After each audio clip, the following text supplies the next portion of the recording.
मैं विनोदानंद झा, सहायक प्राचार्य, ज्योतिष विभाग, सरस्वती विलास संस्कृत महाविद्यालय, शोकहरा, बरौनी, बेगूसराय। इससे पहले मैं व्रत बंधन का मुहूर्त पढ़ा रहा था और मैं उससे आगे बढ़ रहा हूँ। व्रतबंध उपनयन के मुहूर्त में ही मुहूर्त को ही आगे हम बढ़ा रहे हैं। इसमें व्रतबंधन का जो समय है उसके संबंध में नारद का वचन इस प्रकार है।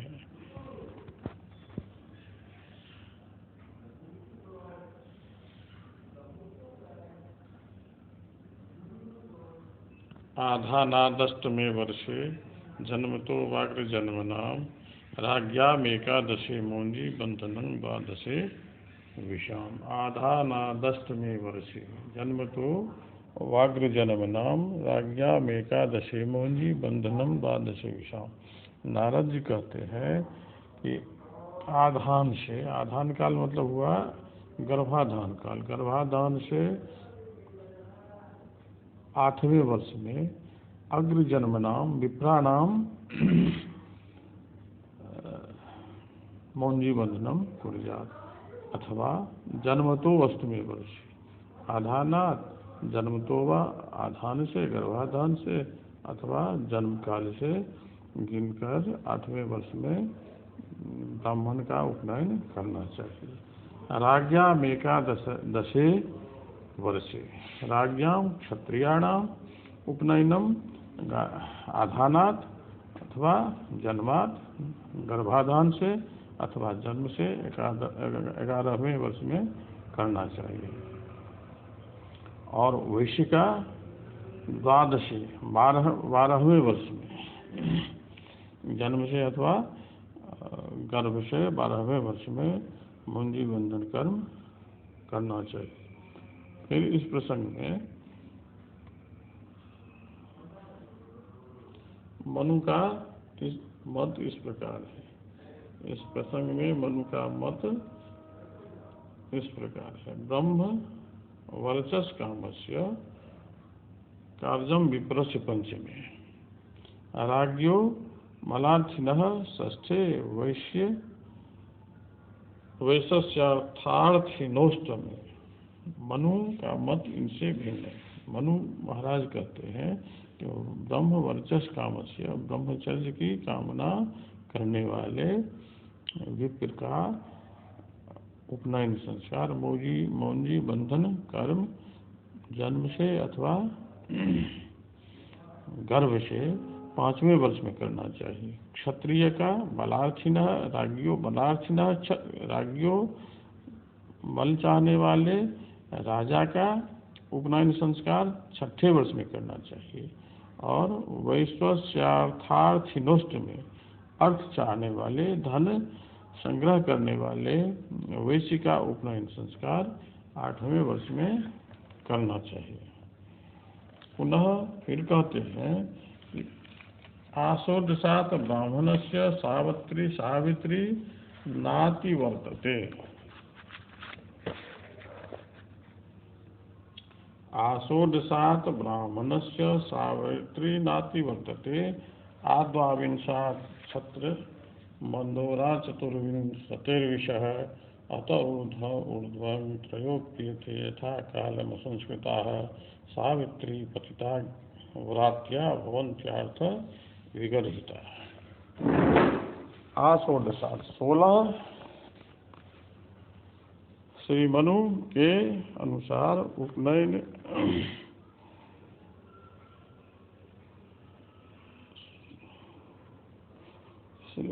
मनु के अनुसार ब्राह्मणों का 16वें वर्ष तक, क्षत्रियों का 22वें वर्ष तक और वैश्यों का 24 वर्ष तक उपनयन अवश्य हो जाना चाहिए। इस काल के अतिक्रमित हो जाने पर, काल के व्यतीत हो जाने पर उपनयन नहीं करना चाहिए, वह भ्रातृ दोष हो जाता है। अत ऊर्ध्वं त्रयोप्येते काल यथा काल संस्कृता सावित्री पतिता।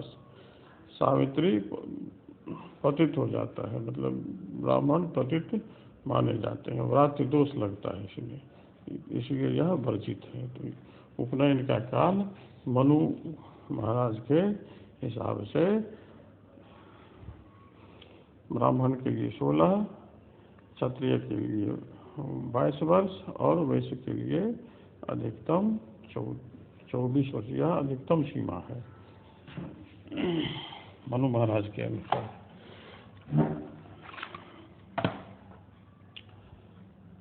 अब इसके बाद उपनयन का मुहूर्त कहा जा रहा है। क्षिप्रद वाहि चरमूल मृदु त्रिपुरवा रौद्रेर के विद गुरु शितेन्दु दिने व्रतम सत द्वित्रीषु रुद्रवेदिक प्रमिते तिथौ च कृष्णादि मत्रिलव के पिन चापर हणे। क्षिप्रध्रुवाहि चरमूल मृदु त्रिपुरवा, क्षिप्र संज्ञक नक्षत्र, क्षिप्र संज्ञक नक्षत्र हुआ हस्ताश्वी पूक्ष्याभीत क्षिप्रो लघु गुरु तथा। क्षिप्र संज्ञक और लघु संज्ञक नक्षत्र हस्त अश्विनी, हस्ताश्वी पूक्ष्याभीत, हस्त अश्विनी पुक्ष और अभिजित नक्षत्र क्षिप्र संज्ञक नक्षत्र हुए। और तीनों उत्तरारोहिणी ध्रुव संज्ञक, उत्तरात्रय रोहिणियों भास्करंच ध्रुवम स्थिरम, ध्रुव और स्थिर संज्ञक नक्षत्र तीनों उत्तरा और रोहिणी हुआ। स्वात्यादित्य श्रुतेस्त्रिणी चंद्रश्चापिक चरम चडम चलम, चर और चल संज्ञक नक्षत्र वे स्वाति अदिति पुनर्वसु श्रवणा धनिष्ठा शतभिषा। और ये चल संज्ञक हो गए मूल नक्षत्र और मृदु संज्ञक नक्षत्र। त्रिपुरवा तीनों पूर्वा, पूर्व फल्गुनी, पूर्वा आषाढ़ और पूर्वा भाद्रपद। मृदु संज्ञक मृगांत चित्रा मित्र दक्षम मृदु मैत्रम मृगुस्तथा। मृगांत चित्रा मृगशिरा अंतिरेवती चित्रा मित्र अनुराधा, मृगांत चित्रा मित्र अक्षम, ये नक्षत्र हुए मृदु संज्ञक। त्रिपुरवा तीनों पूर्वा, पूर्व फल्गुनी, पूर्वाषाढ़, पूर्व भाद्रपद। रौद्र आर्द्रा, इन नक्षत्रों में अर्क विद गुरु शितेन्दु दिने, अर्क विद इन नक्षत्रों में और इन दिनों में, किन दिनों में, अर्क विद गुरु शितेन्दु दिने, अर्क रविवार, वेद बुधवार, गुरु बृहस्पतिवार, शीत शुक्रवार और इंदु सोमवार में व्रतबंध करना चाहिए। उपनयन संस्कार इन दिनों में वेद है। द्वित्रीषु रुद्रवेदिक प्रमितेति धूचा, द्वित्री द्वितीया, तृतीया, ईशु पंचमी, रुद्र एकादशी, रवि द्वादशी और दशमी तिथि उपनयन के लिए विहित कहा गया है। इन 6 तिथियों में द्वितीया, तृतीया, पंचमी, दशमी, एकादशी और द्वादशी ये शुक्ल पक्ष की तिथियां हैं। शुक्ल पक्ष में ही उपनयन विहित होता है। और कृष्णादि मत्रिलव के पिनिचापराह्ने, कृष्ण पक्ष में जो प्रथम कृष्ण पक्ष का त्रिलव के तृतीयांश, मतलब पंचमी प्रतिपद से पंचमी तक, इसके अंदर में यदि तिथि मिलती है, जो तिथि विहित है, पंचमी तक जो तिथि विहित है, तो पंचमी तक तिथि विहित है, द्वितीय तृतीय पंचमी, तो द्वितीय तृतीय पंचमी के कृष्ण पक्ष के द्वितीय तृतीय पंचमी में उपनयन विहित है। और दशमी एकादशी द्वादशी जो है या दोनों पक्षों में, द्वितीय तृतीय चतुर्थी, दशमी एकादशी, द्वितीय तृतीय पंचमी और दशमी एकादशी द्वादशी, ये शुक्ल पक्ष की शुक्ल पक्ष में विहित है। केवल द्वितीय तृतीय पंचमी कृष्ण पक्ष में भी, मतलब कहने का हुआ कि कृष्ण पक्ष के पंचमी तक उपनयन विहित है। अब उपनयने निंदित ग्रहा, उपनयन में निंदित ग्रह कहा गया जा रहा है।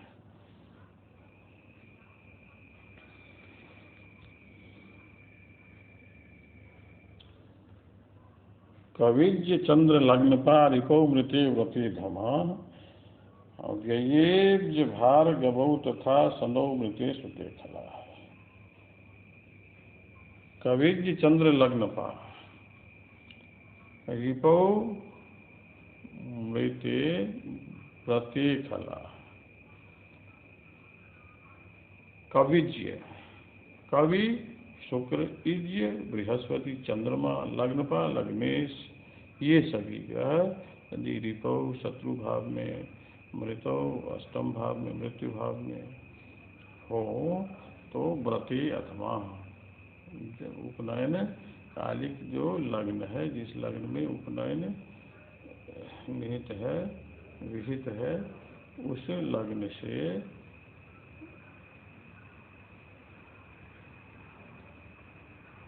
छठे भाव में अथवा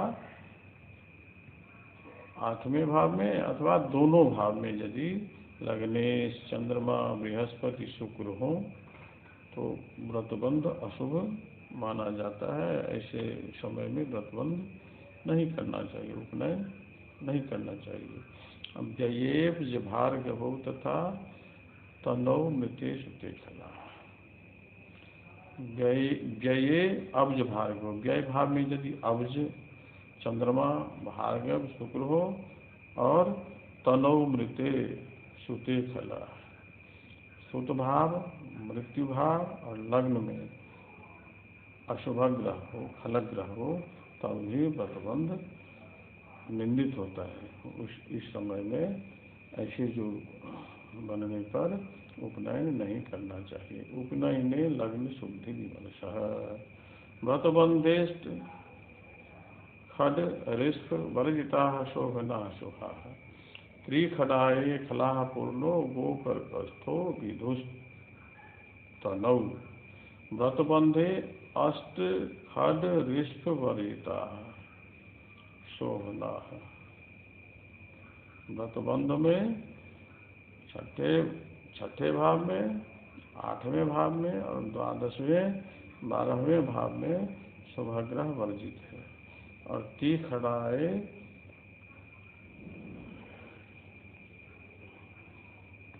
त्रिखडाये खलाः पूर्णो गोकर्कस्थो विधुस्तनो व्रतबंध में खड्रिष्प वर्जिता। व्रतबंधे खड्रिष्प वर्जिता शोभना शुभा त्रिखडाये खलाः पूर्णो गोकर्कस्थो विधुस्तता।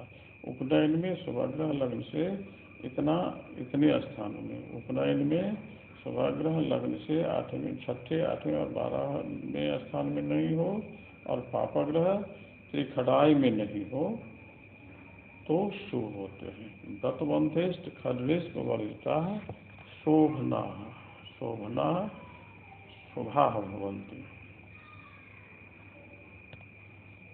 व्रतबंध काल में शुभग्रह यदि छठे, आठवें और 12वें स्थान में नहीं हो, वर्जित हो, नहीं हो, मतलब इन स्थानों में शुभग्रह वर्जित हैं और त्रिखडाय में पापग्रह वर्जित हैं। त्रिखडाय में यदि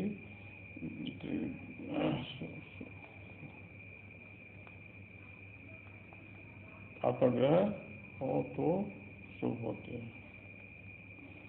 उपनयन में शुभग्रह लग्न से इतने स्थान में नहीं हो और पापग्रह 3, 6, 11वें स्थान में हो तो शुभ होता है। व्रतबंधेष्ट खड्रिष्प वर्जिता शोभना शुभा त्रिखडाये खलाः पूर्णो गोकर्कस्थो विधुस्तनो। गोकर्कस्थो विधुस्तनो, गो मतलब चंद्रमा और वृष और कर्क राशि में स्थित होकर लग्न में हो तो शुभ होता है। चंद्रमा लग्न में शुभ, अन्यथा चंद्रमा लग्न में शुभ नहीं होता है। तो कहने का मतलब हुआ कि उपनयन में शुभग्रह लग्न से छठे, 8वें, 12वें स्थान में नहीं हो पापा ग्रह तीसरे, छठे, 11वें स्थान में हो तो शुभ होते हैं। और पूर्ण चंद्रमा वृष राशि या कर्क राशि में अवस्थित होकर के लग्न में हो तो उपनयन इस परिस्थिति में होना चाहिए। अब उपनयन में साकेश वेदाधिक का भी विचार होता है। इसमें कहा जाता है ब्राह्मणादि वर्णों के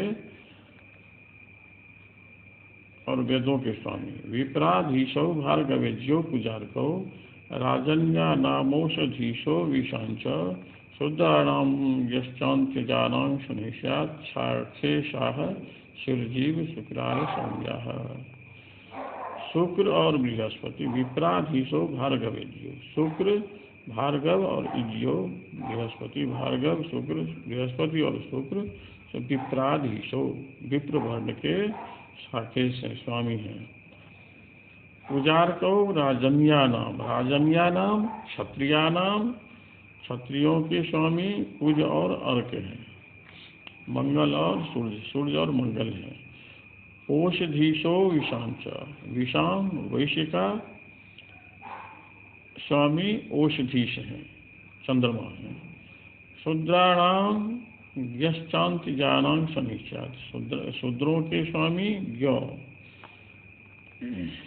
बुध है, बुध शूद्रों के स्वामी है। और शनि अंत्यजानाम, अंत्यज निम्न जाति के लोगों के स्वामी शनि है। शाखे शाह शिवजीव शुक्रार सौम्या है। जीव शुक्र आर जीव शुक्र, जीव बृहस्पति शुक्र आर मंगल और सौम्य बुध, ये क्रमशः ऋग वेदादि के स्वामी है। बृहस्पति ऋग्वेद के, शुक्र यजुर्वेद के स्वामी, मंगल सामवेद का और बुध अथर्ववेद के स्वामी हैं।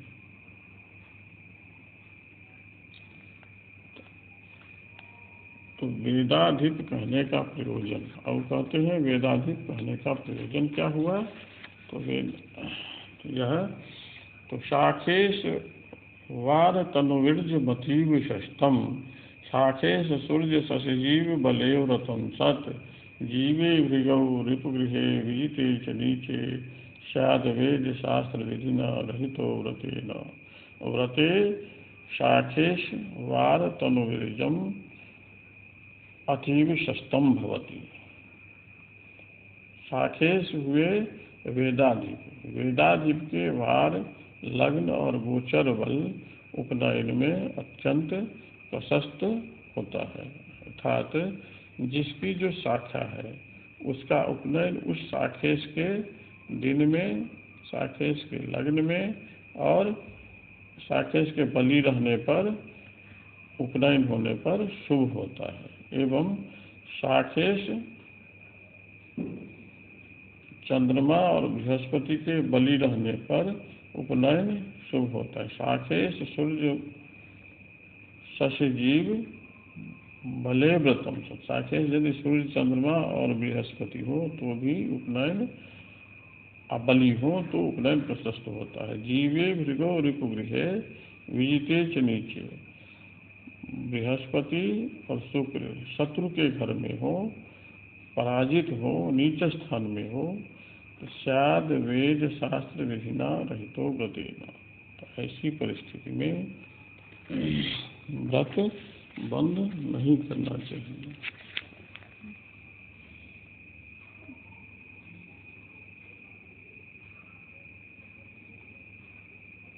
यदि उपनयन काल में बृहस्पति शुक्र शाखेश और वर्णेश भी अपने शत्रु की राशि में हो, युद्ध में हारे हुए हो, अपनी नीच राशि में हो तो उपनयन वाला बालक ऐसे योग में जिसका उपनयन होता है वह शास्त्र से रहित होता है, व्रत से, शास्त्र ज्ञान से रहित होता है।